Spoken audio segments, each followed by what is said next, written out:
Good afternoon, I'm Farmington Mayor Nate Duckett. Welcome to a special edition of the Mayor's Table. With me today is our Public Works Director, David Seifert. David, thanks for joining us. Good morning, good to be here. We are sitting right now at Rinconada and Foothills at the new roundabout that's a part of our new renovation of Foothills Drive. So this is a process that we are breaking into phases, and phase one is almost completed right now because we do have some striping that we need to take care of within the roundabout.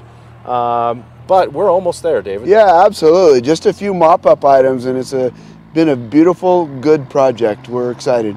We wanted to do this information segment for folks just to understand a little bit about how the roundabout works, to kind of take care of anybody with some unrest who feels that maybe emergency vehicles or big tractor trailers, those kind of things won't fit through here, or folks who definitely see a roundabout as more of a traffic flow control as opposed to a speed control.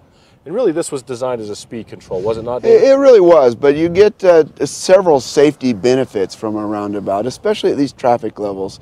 When you design some of these intersections, it really depends on what our traffic levels are, but we're in a perfect range here for a roundabout. It'll provide for speed control, but it'll also lessen the points of conflict that you would normally have at an intersection. So it's a win-win for our citizens. Well, we wanted to do it out here on the apron, as they call this. This is the red part of the concrete that goes around the center island of the roundabout. And the reason we wanted to show this is to make sure that our neighbors understand this is a drivable area up here on the red part of the apron. Is that right? Absolutely. Structurally and otherwise, just practical geometry.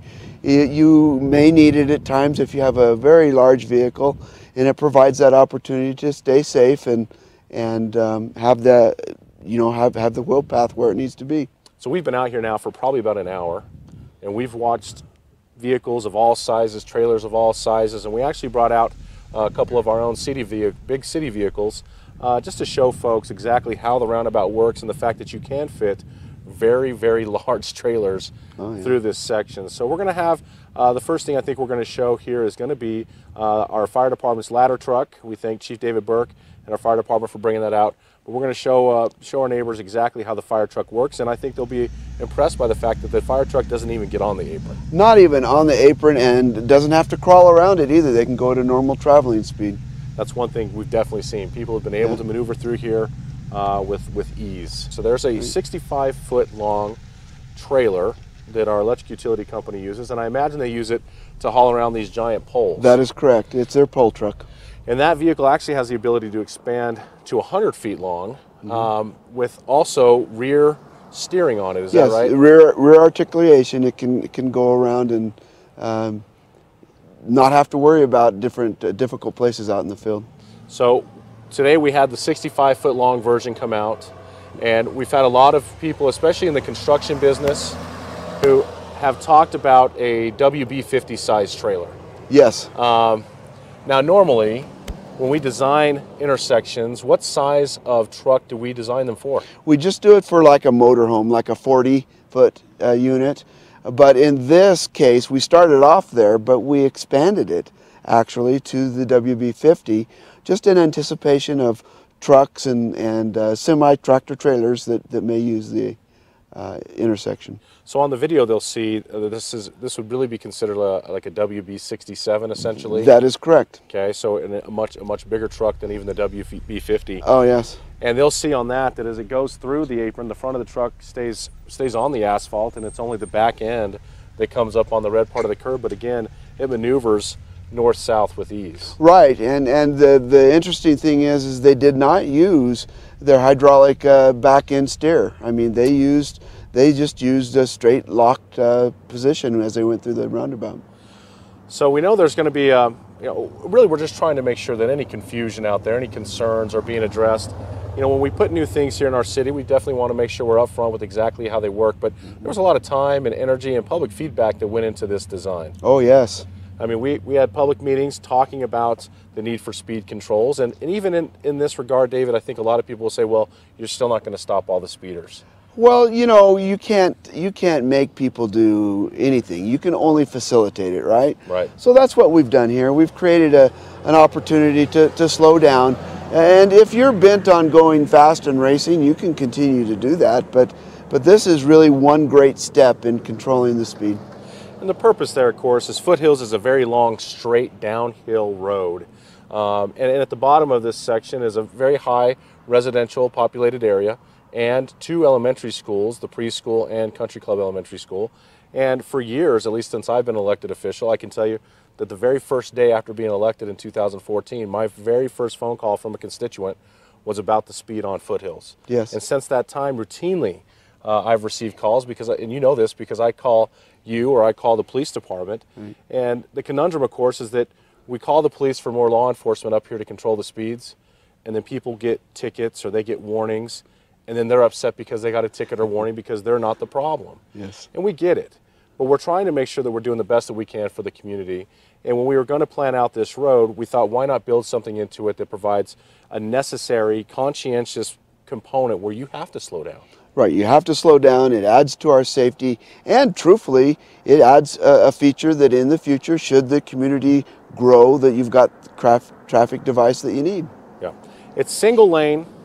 I would say it's very safe to maneuver around. Oh, absolutely. It's a real simple process of yielding to anybody who's coming around the circle and then going. I mean, that's kind of where this design is. And by the way, roundabouts have been used across the world for hundreds of years. Yes, I spent 2 years in Ireland, and I used them growing up. And I'll tell you what, it was a very easy, simple way, and less expensive too. You know, people talk to us about, hey, let's use my taxpayers' money wisely, and I think that's exactly what this does. Well, this is part of Phase 1 of the Foothills Drive Enhancement Plan. Mm-hmm. Phase 2 and Phase 3 goes further up the road here. Right, and when we get up to Lakewood, well, it is proposed now in the current design to add another roundabout. Okay, so there would be a second one there, kind of a part of a continuum of, you know, we slow down in that area, we're paying attention to our speed, slowing down in this area. And then just recently at a city council meeting, we did approve a grant application to go out for some federal dollars to address the area around Country Club Elementary School. Oh, that is correct. Down at Country Club, a little over $1 million project. And there we're just, again, we're looking at speed controls and safety issues. Just mostly safety issues, pedestrian issues for our children. Okay. Well, as somebody who lives off of Foothills, David, I've had obviously a lot of contact with our neighbors talking about what they like or don't like about it. I can tell you that as somebody who's used it here, certainly for the walk path, for me and my dogs, now we can safely traverse up this hill. It's good exercise, it's a good way to get out, it's a beautiful place to live, and I think that adds to the quality of life. So we want to make sure we share this information with everybody in the city, provide them an idea of how to successfully maneuver this, and I thank you for joining us today. Yeah, my pleasure. Thank you, Mr. Mayor. Is there anything else you want to add before we... Well, I would just add that the crusher fine path that we have is curb separated. That's a really nice feature that the people riding their horseback or whatever mode of transportation they want, it's a nice feature, and it's going to be from the top all the way down to the bottom, and that's when it's complete, it's going to be a great feature for our local residents. You're going to have bike lanes on both sides, a separated path for multi-use. There's going to be, it's going to make it a safe place to live and play. Yeah, it's going to be nice.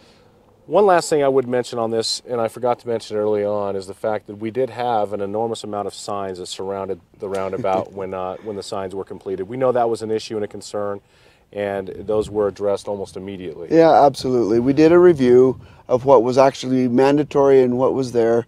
Out of abundance of caution, we had installed those, but after a further review, we think this is a way simpler information. Take away some of the information overload to the driver. Certainly, it was very, especially at night, it was very bold. Yeah. Caused a lot of interference there with where am I supposed to go, what am I supposed to do. So thank you guys for acting quickly to get that done. And for those signs, we'll be able to use them on other areas in the city. So they're going to be reused. Oh, it's not a matter of producing a sign that never gets used again. Absolutely not. No, we have a continual rotation of our signs, and no, they'll go to good use. Good deal. Well, thank you all for joining us today here on the Mayor's Table. We're always looking for your input. If you have questions regarding the roundabouts, some information that you would find helpful to us, please don't hesitate to reach out on the City of Farmington's Facebook page. You can also reach me at my email, nduckett@fmtn.org. But as always, thank you for joining us here on the Mayor's Table. We look forward to talking to you again soon.